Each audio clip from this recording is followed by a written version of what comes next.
Welcome to Almost Interesting, a quiet place for curious minds and calm stories to help you rest. Take a deep breath, settle in, and let your imagination drift into tonight's tale. This story is just for you. Let's begin. You were not born into silk sheets or polished stone halls. You were born into smoke, into soot, into the ringing rhythm of hammer on steel. Your father was a blacksmith, and his father before him. Nobody ever asked what you wanted to be. In your world, there was no time for dreams, only fire and work and survival. You don't remember the first time you touched a hammer. Maybe you were 6.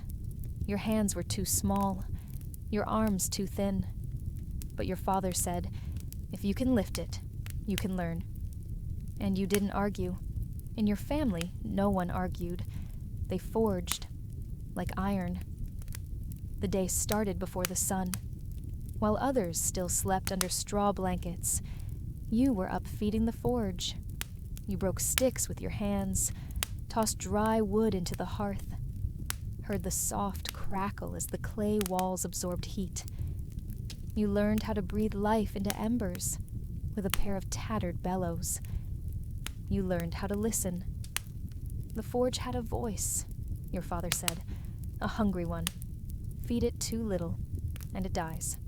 Feed it too much, and it devours everything.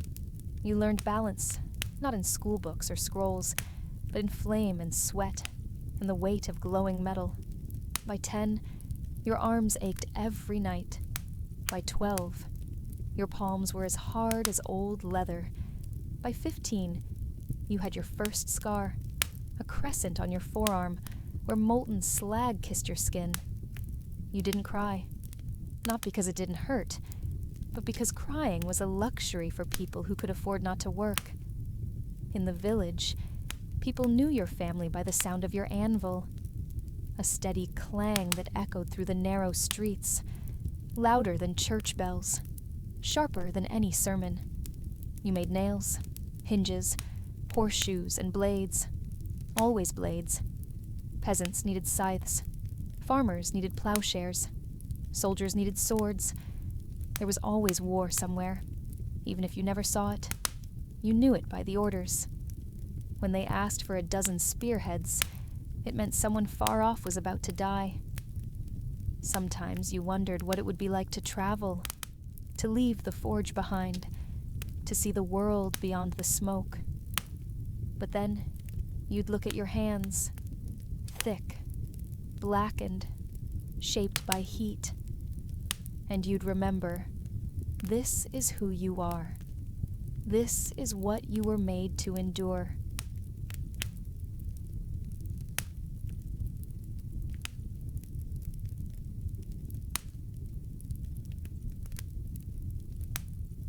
By the time you turned 17, you no longer flinched at the hiss of quenching steel. That violent sizzle, when red-hot metal met cold brine, was now just part of the music of your life. Your world was measured in degrees of heat, the color of flames, the weight of iron in your grip. There were no seasons in the forge, only dry, suffocating summers and bone-deep winters that crept into your joints. But inside, the fire never stopped. Not for snow, not for sickness, not even for grief. When your mother died one autumn, the forge only cooled for a day. The priest came, said the proper words, flung holy water that steamed on her still skin. Your father stood like a statue. That night, he lit the coals again, wordless, and began to hammer. The sound was harder than usual, sharper, each strike a refusal to break. You learned something then. In your family, mourning was just another kind of labor. Work continued. You crafted things for people you barely knew.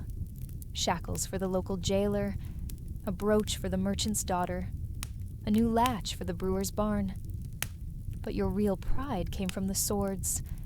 Long blades, short ones, curved or straight. They felt different in your hands, like they remembered war. One day, a knight from the north rode into the village. His horse was heavy with armor, its flanks streaked with mud. He dismounted in front of your forge and asked to see your father. Your father was inside, polishing a blade. The knight placed a satchel of silver coins on the workbench. "Make me a weapon," he said, "worthy of vengeance." You never asked what kind of vengeance. It didn't matter. Your job was the metal, not the motive. The knight stayed in the village for a week, watching as the blade came alive. You helped shape it. 12 folds, then 16, drawing the impurities out with every hammer stroke. Your arms burned, your eyes blurred, but you didn't stop.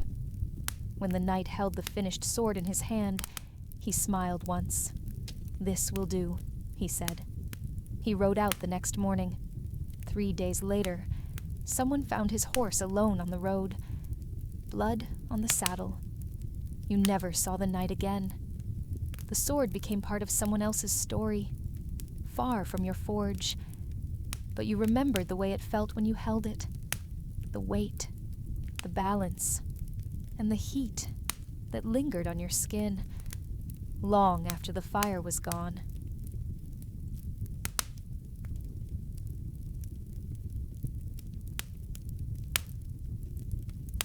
You woke each morning with soot under your nails and the taste of ash in your mouth.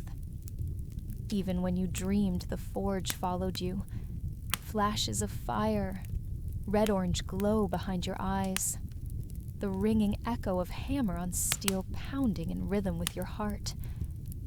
The village had grown used to you, the blacksmith's child, who became the blacksmith's shadow. Some greeted you by name now. Others simply nodded as if acknowledging the smoke on your clothes and the burn marks on your arms as your true identity. But there were moments that broke through the cycle, moments that made you feel the world was wider than the forge's stone walls. One came with the arrival of a traveling scribe.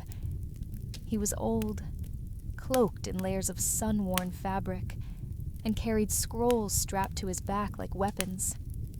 He stopped by your forge not for a tool, but for warmth and conversation. While your father worked, the scribe spoke to you. He told stories about faraway places, cities with buildings made of glass, kings who wore golden masks, deserts where bones whispered secrets through the dunes. You listened, mouth half open, heart racing with something you couldn't name. That night, you asked your father if he'd ever seen a city. "No time for cities," he said. "Fire doesn't care about cities." You let the subject drop, but the scribe's stories stayed. They clung to you like soot. The next few months were harder than usual. Bandits had begun stalking the roads. The harvest had failed again. A sickness took the baker's wife and half the cobbler's children. There was no money for swords now. Only horseshoes and hinges, the bare tools of survival. You worked through it all, your hands never clean, your mind always half lost in imagined cities and silent sands. One evening, while you were folding iron, a strange sound caught your ear. Not metal, not fire, weeping. You stepped outside and found a girl, no older than you, sitting by the forge's wall. Her face was streaked with dirt and tears. She clutched something in her lap, a broken cooking pot, split down the middle. Without a word, you took it from her hands, brought it inside, and mended it as best you could. You gave it back the same night. She didn't thank you, not aloud, but her eyes met yours with something quiet and deep. Gratitude. You weren't just a shadow, not always. Sometimes you were the light.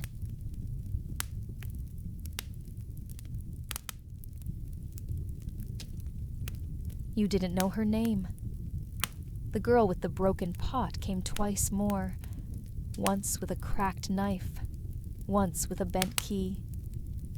She never spoke much, but you noticed the way her fingers clenched the fabric of her skirt, the way her gaze lingered on the fire, as if searching for something beyond warmth.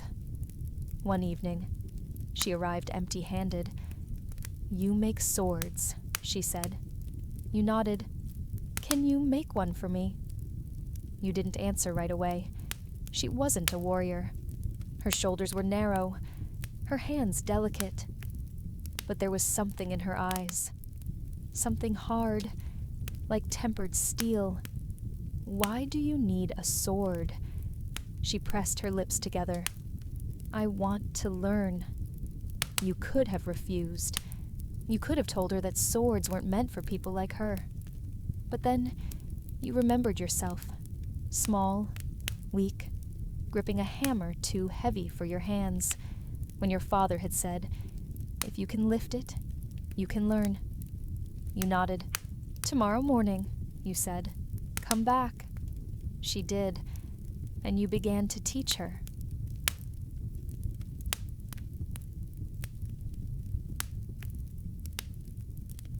She arrived at dawn. The forge was already awake, embers pulsing, the scent of burning coal thick in the air. You had set aside a practice blade, dull-edged but weighted like the real thing. She hesitated before taking it. "Hold it," you said. She did. Her grip was wrong, too stiff, too cautious. You adjusted her fingers, guiding them into place. "A sword isn't just metal," you told her. "It's balance, it's movement." She nodded, but you could see the doubt in her face. You showed her how to stand, feet apart, knees slightly bent.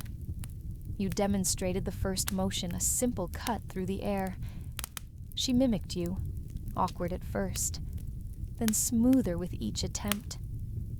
The morning passed in silence, broken only by the soft whistle of the blade slicing through empty space. By midday, her arms trembled. Sweat darkened the fabric at her collar. "You're done for today," you said. She wiped her brow, breathing hard. "Tomorrow?" You nodded. She left without another word.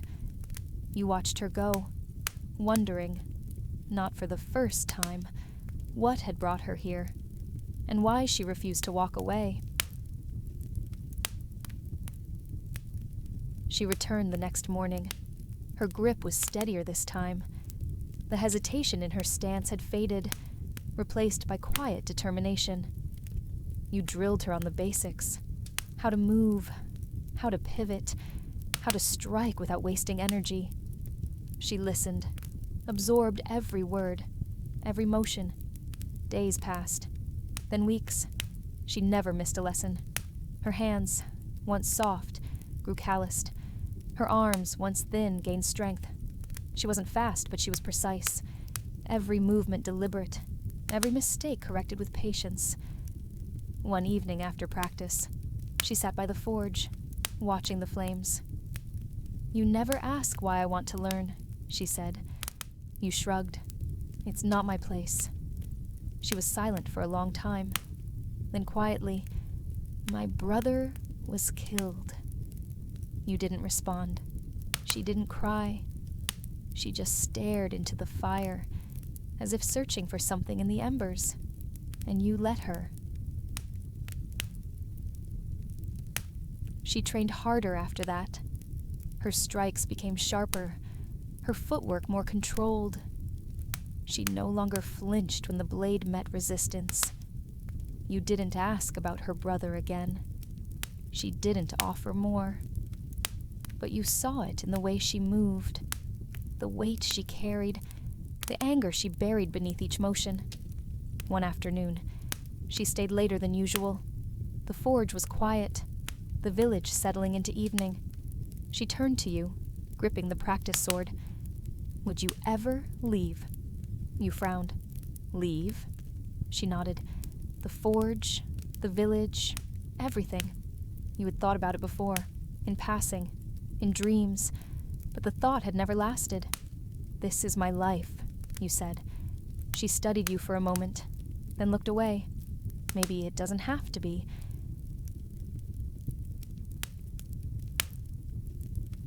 The thought lingered. You had never questioned your place before, never imagined a life beyond fire and iron. But now, you did. The village was small, predictable. The same faces, the same orders, the same rhythm of hammer on steel. And yet, there was a world beyond it. Cities, roads, stories. You found yourself watching travelers more closely, listening to their tales, wondering. One evening, as you worked, your father spoke without looking up. "You've been distracted." You didn't deny it. He set down his hammer, wiping sweat from his brow. "This is your home," he said. "Your place." You nodded, but for the first time, you weren't sure if that was true. The girl noticed the change in you. "You think about leaving," she said one morning, gripping the practice sword as the first light of dawn spilled into the forge. You didn't answer. She smirked, rolling her shoulders, testing the weight of the blade in her hands. "You should." You shook your head, focusing on the iron in front of you, the steady rhythm of hammer on steel. "This is my life." She tilted her head, watching you carefully. "Is it?" You didn't have an answer. The forge had always been your world, its heat, its weight, its demands. You had never questioned it before, never imagined anything beyond the fire and the work. But now, the thought lingered. It followed you through the days, through the nights, through the quiet moments when the embers burned low and the village streets emptied into silence. You found yourself watching travelers more closely, listening to their stories, wondering. One evening, as you worked, your father spoke without looking up. "You've been distracted." You didn't deny it. He set down his hammer, wiping sweat from his brow. "This is your home," he said. "Your place." You nodded, but for the first time, you weren't sure if that was true. That night, as you lay in bed, staring at the ceiling, you thought about the road, about the cities beyond the hills, the places you had only heard about in passing conversations. You imagined yourself walking away from the forge, from the village, from everything you had ever known. And for the first time, the thought didn't scare you. It intrigued you. The seasons shifted, but the forge remained constant. Heat in winter, sweat in summer, the endless cycle of labor. Yet something in you had changed. You found yourself lingering at the edge of the village, watching the road, waiting. For what? You didn't know. Then, one evening, a stranger arrived. He was tall, cloaked in dust, his boots worn from travel. He carried no sword, only a satchel slung over his shoulder. He stopped at the forge, studying the glow of the fire. "You're the blacksmith's son." You nodded. He smiled, stepping closer, the scent of the road clinging to him. Earth, sweat, distant places. "I need something made." You wiped your hands on your apron, glancing at the tools laid out before you. "What is it?" The request was strange. Not a blade, not armor. A key. You frowned. A key to what? The stranger chuckled, setting his satchel down, watching the flames dance in the forge. "To a door that hasn't been opened in a long time." You hesitated, but you took the order. And as you worked, you wondered, what kind of door needed a key forged in fire? The metal was stubborn beneath your hammer, resisting at first, but you knew how to coax it, how to bend it, shape it, make it yield. The stranger watched in silence, his gaze unreadable. When the key was finished, he held it in his palm, weighing it carefully. Then quietly, "You should come with me." "You're the blacksmith's son." You nodded. He smiled, stepping closer, the scent of the road clinging to him. Earth, sweat, distant places. "I need something made." You wiped your hands on your apron, glancing at the tools laid out before you. "What is it?" The request was strange. Not a blade. Not armor. A key. You frowned. A key to what? The stranger chuckled, setting his satchel down, watching the flames dance in the forge. "To a door that hasn't been opened in a long time." You hesitated, but you took the order. And as you worked, you wondered, what kind of door needed a key forged in fire? The metal was stubborn beneath your hammer, resisting at first, but you knew how to coax it, how to bend it, shape it, make it yield. The stranger watched in silence, his gaze unreadable. When the key was finished, he held it in his palm, weighing it carefully. Then quietly, "You should come with me."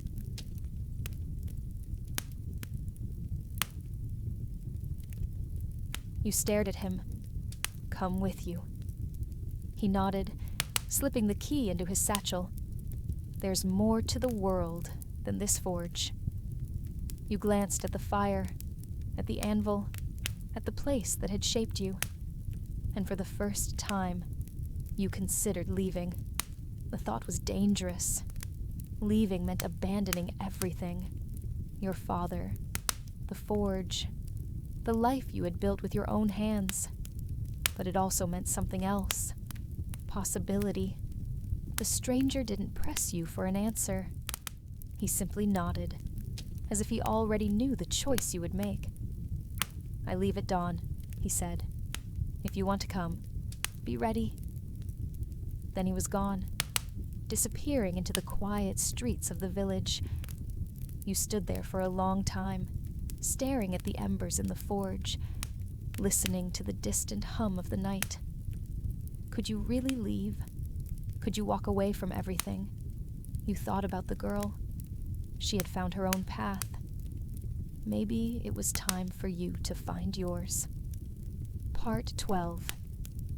The girl noticed your hesitation. "You're thinking about it," she said the next morning, wiping sweat from her brow after training. You nodded. She smirked, rolling the practice sword between her fingers. "Then go." You frowned. "What about you?" She shrugged, adjusting her grip on the hilt. "I have my own path." You studied her, the way she held herself, the way she had changed. She was no longer the girl who had come to you with a broken pot.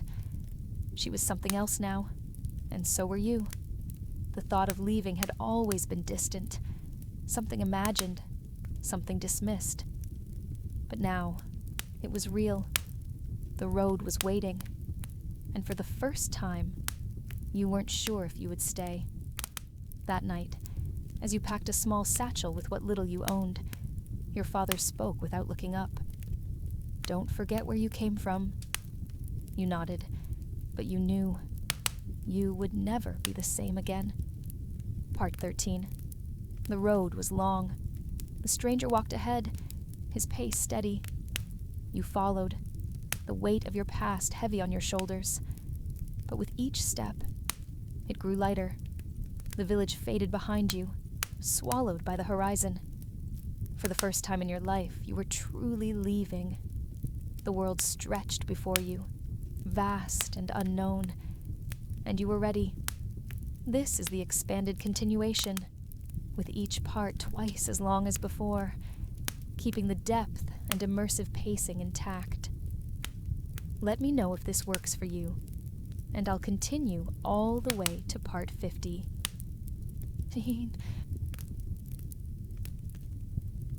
The girl noticed your hesitation. "You're thinking about it," she said the next morning, wiping sweat from her brow after training. You nodded. She smirked, rolling the practice sword between her fingers. Then go. You frowned. What about you? She shrugged, adjusting her grip on the hilt. I have my own path. You studied her, the way she held herself, the way she had changed. She was no longer the girl who had come to you with a broken pot. She was something else now, and so were you. The thought of leaving had always been distant, something imagined, something dismissed. But now, it was real. The road was waiting, and for the first time, you weren't sure if you would stay. That night, as you packed a small satchel with what little you owned, your father spoke without looking up. Don't forget where you came from. You nodded, but you knew you would never be the same again. The road stretched before you, endless and uncertain. You had never walked this far from the village before. The furthest you had ever gone was the outskirts, where the fields met the forest, where the roads twisted into paths that led to places you had only heard about in passing conversations. Now, you were on one of those roads. The stranger walked ahead, his pace steady, his boots kicking up dust with every step. He didn't speak much, only glancing back occasionally to make sure you were still following. You were. But with each step, the weight of your past pressed against you. The forge had been your world for so long. Its heat, its rhythm, its demands. You had never questioned it before, never imagined anything beyond the fire and the work. But now, the thought lingered. It followed you through the days, through the nights, through the quiet moments when the embers burned low and the village streets emptied into silence. You found yourself watching travelers more closely, listening to their stories, wondering. One evening, as you worked, your father spoke without looking up. You've been distracted. You didn't deny it. He set down his hammer, wiping sweat from his brow. This is your home, he said. Your place. You nodded, but for the first time, you weren't sure if that was true. That night, as you lay in bed, staring at the ceiling, you thought about the road, about the cities beyond the hills, the places you had only heard about in passing conversations. You imagined yourself walking away from the forge, from the village, from everything you had ever known. And for the first time, the thought didn't scare you. It intrigued you. The road was not kind. You had imagined travel to be something different, something lighter, something filled with wonder. But the reality was harsher. The weight of your pack dug into your shoulders.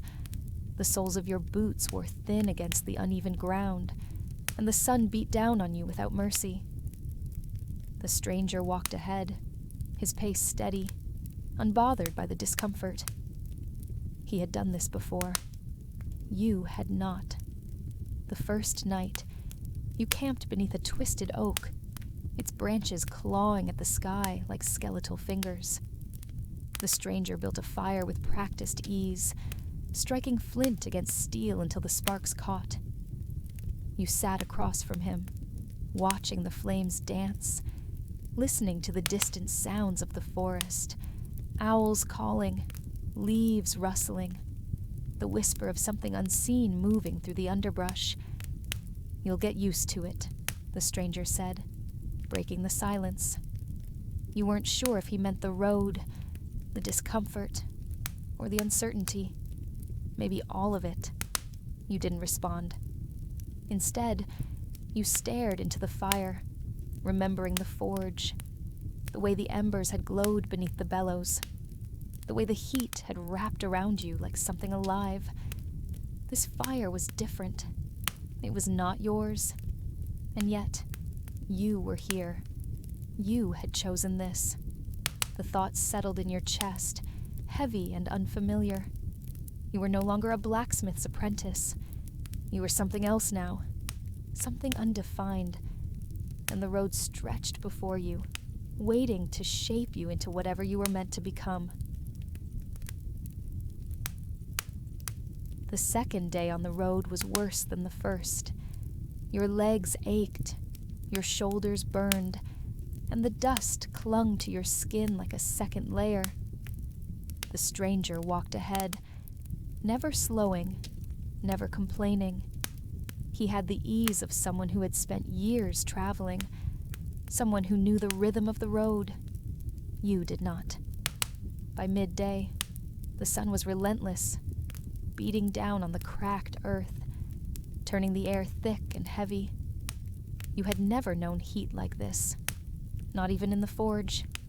There, the fire had been controlled, contained within stone walls, fed only as much as it needed. Here, the heat was wild. It did not care about balance. It consumed everything. You wiped sweat from your brow, adjusting the strap of your pack, trying to ignore the dull ache in your back.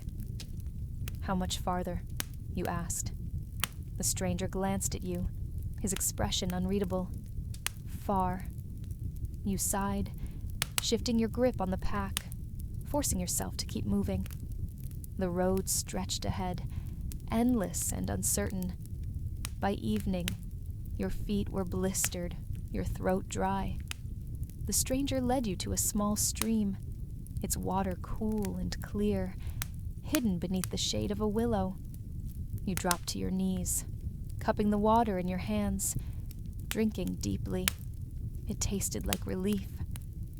The stranger sat nearby, watching the sky darken, the first stars flickering into existence. "You're not used to this," he said. You shook your head, wiping your mouth with the back of your hand. "No," he smirked, tossing a small stone into the stream, watching the ripples spread. "You will be." You weren't sure if that was a promise or a warning, maybe both. That night, you slept beneath the willow, the sound of water lulling you into uneasy dreams. Dreams of fire, dreams of the forge, dreams of a road that never ended.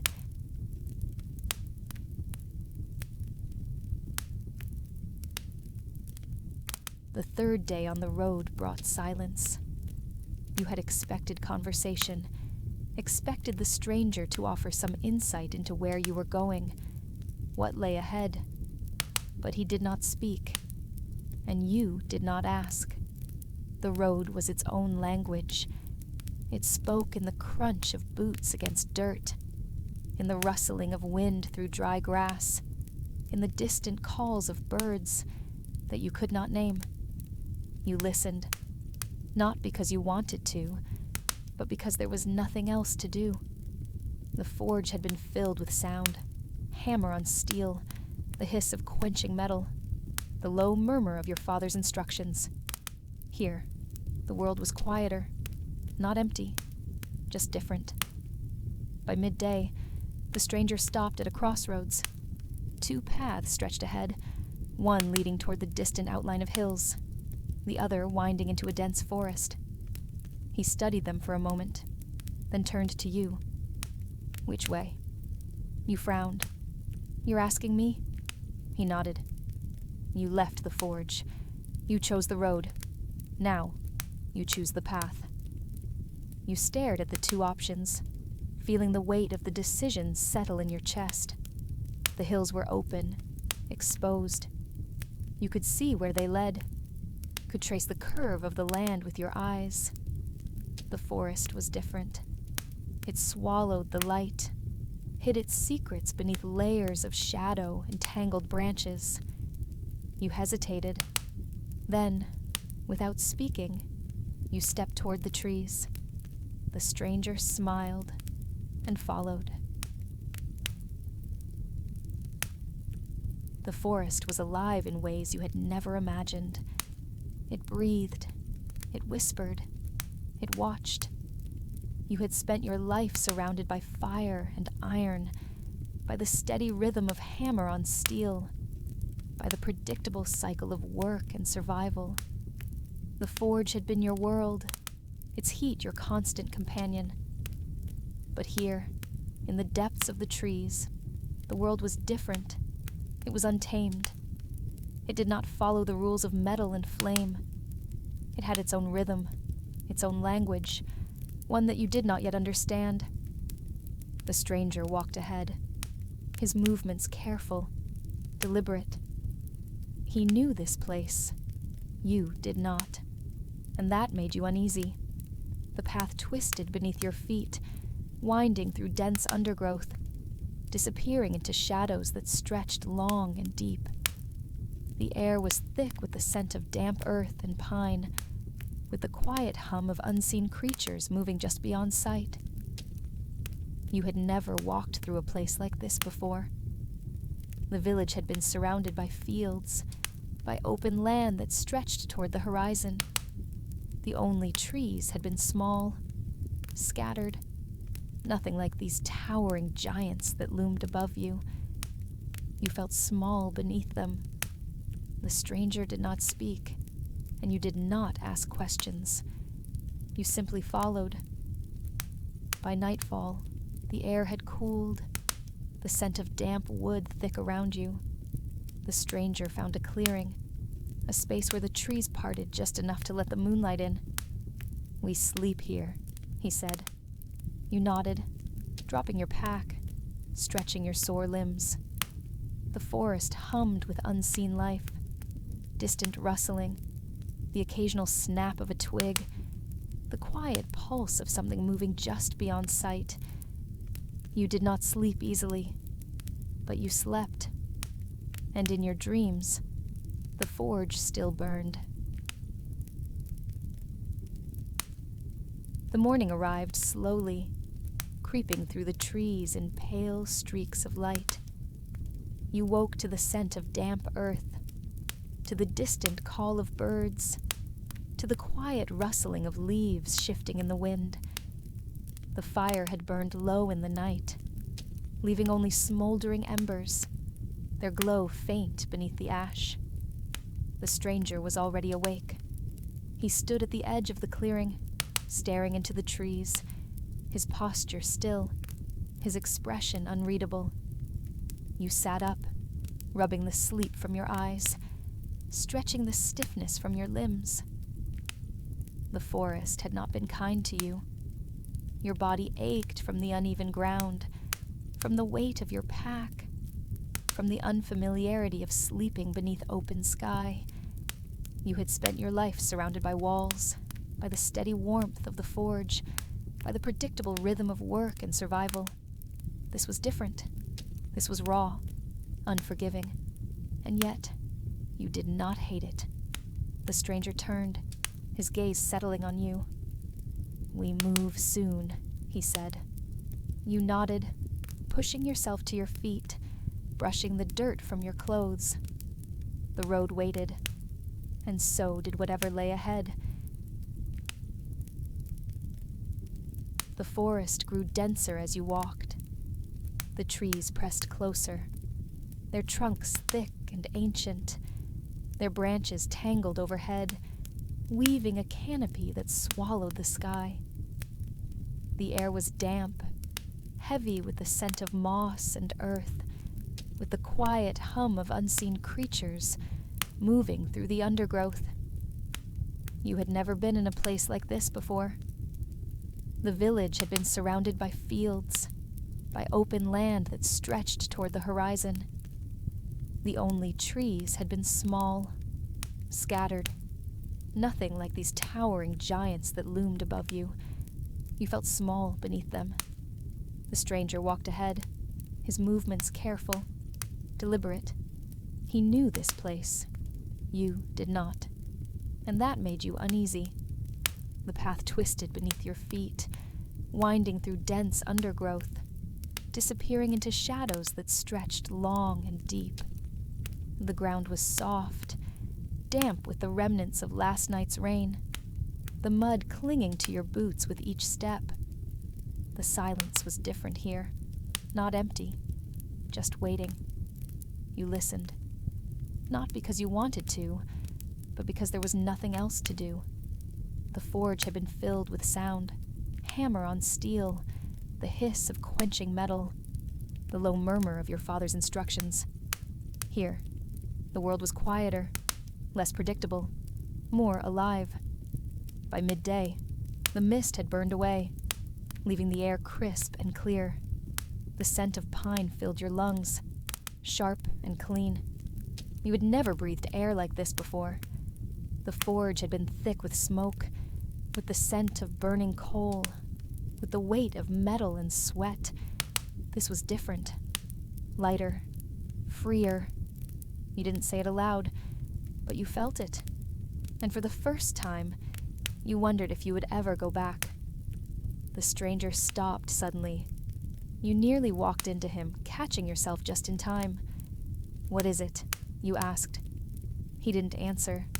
Instead, he pointed. Ahead, nestled between the trees, was something unexpected. A door, standing alone. No walls, no building, just a door, waiting. You stared at it, your mind struggling to make sense of what you were seeing. "What is this?" The stranger smiled. "The reason you're here."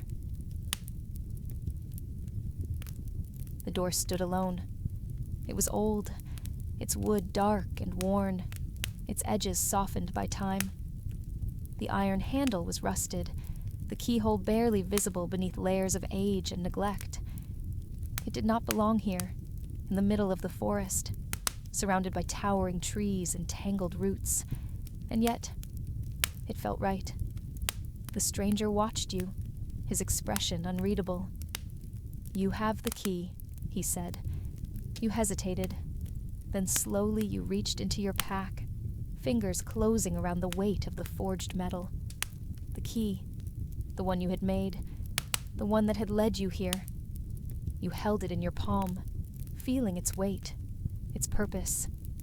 Then, without another word, you stepped forward and turned the lock. The mechanism resisted at first, stiff from years of disuse. But then, with a quiet click, it gave way. The door creaked open. Not into another room, not into another building, into something else, something vast, something waiting. You did not hesitate. You stepped through, and the world changed. The moment you stepped through the door, the air changed. It was subtle at first, a shift in temperature, a faint hum beneath your feet, a sensation that something unseen had stirred. You had expected darkness, expected the unknown to swallow you whole. But instead, there was light, soft, golden, flickering like candle flames suspended in the air. It illuminated the space around you, revealing walls that did not exist, a ceiling that stretched endlessly above, a floor that felt solid but looked like mist. You turned, expecting to see the forest behind you, but the door was gone. The stranger had followed, his expression calm, as if he had done this 1,000 times before. "What is this place?" you asked, your voice quieter than you intended. He didn't answer immediately. Instead, he stepped forward, his boots making no sound against the mist-like ground. The golden light shifted as he moved, bending, reacting, as if it recognized him. "This is where the forge ends," he said finally, "and where something else begins." You frowned, gripping the key still in your hand. It felt heavier now, as if passing through the door had changed it, had changed you. "I don't understand." The stranger smiled, but there was something knowing in his eyes. "You will." Then without another word, he walked forward. You hesitated only for a moment. Then you followed, and the world shifted again.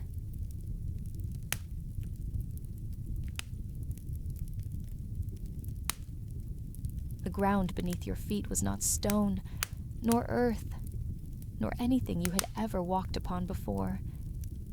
It was solid, yet it moved, like mist given weight, like something that had never been meant to be touched. The golden light pulsed gently, shifting as you moved, bending around the stranger as if it recognized him. You followed, your steps careful, your breath steady, though your heart pounded with something you could not name. The forge had been predictable. Fire, iron, sweat. This place was not. It was alive in a way that made your skin prickle, in a way that made you feel as though you had stepped into something that had been waiting for you. The stranger did not speak, and you did not ask questions. You simply walked. The space stretched endlessly, yet it did not feel empty. Shapes flickered at the edges of your vision, shadows that did not belong, figures that shifted in and out of existence before you could truly see them. You stopped. "What is this place?" you asked again, your voice quieter than before. The stranger turned, studying you for a long moment before answering. "This is the space between," he said. You frowned. "Between what?" He smiled, but there was something unreadable in his expression. "Between what was," he said, "and what will be." You tightened your grip on the key in your hand. It felt heavier now, as if passing through the door had changed it, had changed you.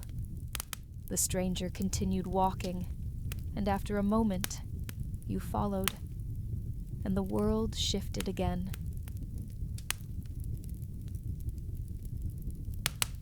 The blade pulsed with light. It was unlike any sword you had ever seen. Long, elegant, its surface rippling like molten gold, yet solid beneath the fire. It did not reflect the forge's glow. It absorbed it, drinking in the heat, the energy, the very essence of the flames. You stared, breath shallow, heart pounding. This was not a weapon forged by human hands. It was something else, something ancient, something waiting. The stranger stepped forward, his gaze fixed on the blade, his expression unreadable. "You have shaped it," he said. You swallowed, your fingers twitching at your sides. "I didn't do anything." He smiled faintly, shaking his head. "You did more than you know." The fire around the anvil began to fade, retreating into the forge's depths, leaving the blade untouched, gleaming, perfect. You hesitated, then slowly, you reached out. The moment your fingers brushed the hilt, the world shifted. The forge vanished. The golden light disappeared, and you were somewhere else.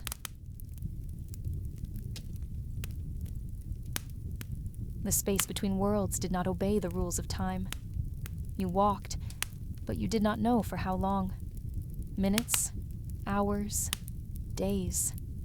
The golden light never dimmed, never brightened, only pulsed gently, as if breathing. The mist-like ground beneath your feet never changed, never cracked, never shifted. Yet something was different. You could feel it in the air, in the way your skin prickled, in the way the weight of the key in your hand seemed to grow heavier with each step. The stranger walked ahead, his pace steady, his posture relaxed. He did not seem concerned by the endlessness of this place, by the way it stretched in all directions without walls, without landmarks, without anything that made sense. You were not so calm. "This place," you said, breaking the silence. "It feels wrong." The stranger glanced at you, his expression unreadable. "Wrong?" You hesitated. "Not wrong, just unnatural." He smiled faintly, as if he had expected that answer. "It is neither," he said. "It simply is." You frowned, tightening your grip on the key. "But where does it lead?" The stranger stopped. You nearly walked into him, catching yourself just in time. He turned to face you fully. his gaze sharp, his presence suddenly heavier. "That depends," he said. You swallowed. "On what?" His eyes flickered with something unreadable. "On you." The golden light pulsed again, brighter this time, and the mist beneath your feet shifted. Something was coming. Something was changing, and you were at the center of it. The golden light pulsed again, brighter this time, and the mist beneath your feet shifted. Something was coming. Something was changing, and you were at the center of it. The stranger did not move. He stood still, watching, waiting, as if he had seen this happen before, as if he knew what was about to unfold. You did not.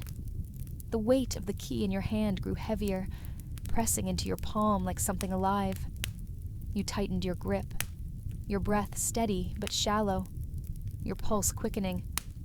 Then, the mist parted, not like fog dispersing in the wind, but like fabric being pulled aside, revealing something hidden beneath. And beyond it, a forge, not yours, not the one you had spent your life working in, not the one where your father had taught you the rhythm of hammer on steel, the balance of fire and iron. This forge was different. It was vast, stretching endlessly in all directions, its walls made of shifting light, its ceiling lost in shadow. The air was thick with heat, but not the suffocating kind you had known. This was something else, something ancient, something waiting. The stranger stepped forward. "This is where it begins," he said. You swallowed, staring at the forge, at the anvil that stood at its center, at the fire that burned without wood, without coal, without anything you could understand. "What is this place?" you asked. The stranger turned to you, his gaze steady. "The place where things are made," he said, "and remade." You looked down at the key in your hand. It was no longer just metal. It was something more. And you knew. Whatever happened next, you would not leave this place unchanged. The forge pulsed with heat, but it was unlike any fire you had ever known. It did not crackle, did not spit embers into the air, did not consume wood or coal. It burned with something deeper, something older, something that did not belong to the world you had left behind. You stepped forward, drawn to it, feeling the warmth wrap around you. Not harsh, not suffocating, but steady, controlled. The stranger watched you, his expression unreadable. "This is where things are made," he had said, and remade. You tightened your grip on the key in your hand. It felt different now, heavier, as if it had absorbed something from this place, as if it had been waiting for this moment.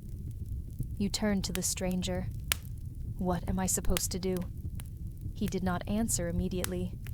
Instead, he gestured toward the anvil at the center of the forge. "Place it there." You hesitated. Then, slowly, you stepped forward, the heat pressing against your skin, the golden light shifting around you. The anvil was smooth, polished, untouched by rust or wear. It did not belong to any blacksmith you had ever known. It belonged to something greater. You placed the key upon it. The moment it touched the surface, the forge roared to life. The flames surged, twisting upward, wrapping around the key like living tendrils of fire. The air vibrated, the ground beneath you humming with something unseen. You stepped back, heart pounding, watching as the metal began to change. It melted, not in the way iron softened beneath heat, not in the way steel bent beneath the hammer. This was different. The key did not lose its shape. It transformed. It stretched, lengthened, its edges shifting, its surface rippling like liquid gold. And then, It was no longer a key. It was a blade. The world around you was not the forge. It was not the forest. It was something else entirely. The moment your fingers closed around the hilt of the blade, the golden light vanished. The heat of the forge dissipated, and the ground beneath your feet changed. You stood on stone, smooth, polished, stretching endlessly in all directions. The air was cool, crisp, carrying the scent of something unfamiliar, something sharp, like metal, but not iron. You turned, searching for the stranger. He was gone. The forge was gone. Everything was gone, except the blade in your hand. It pulsed beneath your grip, warm, alive in a way no weapon should be. It did not hum, did not vibrate, but you could feel something within it, something waiting, something watching. You swallowed, adjusting your stance, steadying your breath. Then, a voice, not spoken, not heard, felt. You have shaped me. You froze. The words did not come from the air, did not echo through the space around you. They came from the blade, from the metal itself. You tightened your grip, your pulse quickening. What are you? Silence. Then, what do you need me to be? The stone beneath your feet shifted. The air thickened, and the world changed again. The world around you twisted. The smooth stone beneath your feet cracked, splitting apart like shattered glass. The air pulsed, thick with unseen energy, and the blade in your hand burned, not with heat, but with something deeper, something alive. You staggered, gripping the hilt tighter, steadying yourself as the ground shifted beneath you. Then the darkness came. It did not fall like night, did not creep like shadows. It arrived all at once, swallowing everything, consuming the space around you, until there was nothing left but the weight of the sword in your hand and the sound of your own breath. You did not panic. You had lived in darkness before. The dim glow of the forge at night, the thick smoke that clouded the air, the moments between hammer strikes when the world was silent. This was different. This was waiting. Then, a figure, not the stranger, not anyone you had ever seen before. Tall, cloaked in shifting black, its form indistinct, its presence heavy. It did not move, did not speak, but you felt it watching. The blade pulsed again, and the voice returned. You have shaped me. You swallowed, steadying your breath. What do you want? Silence. Then, to be used. The figure stepped forward, and the choice was yours. The figure did not attack. It did not threaten. It simply stood there, waiting, watching, its presence pressing against you like the weight of an anvil. The blade in your hand pulsed again, its warmth steady, its energy thrumming beneath your grip. You had spent your life shaping metal, forging weapons for others. Soldiers, knights, men who fought wars you would never see.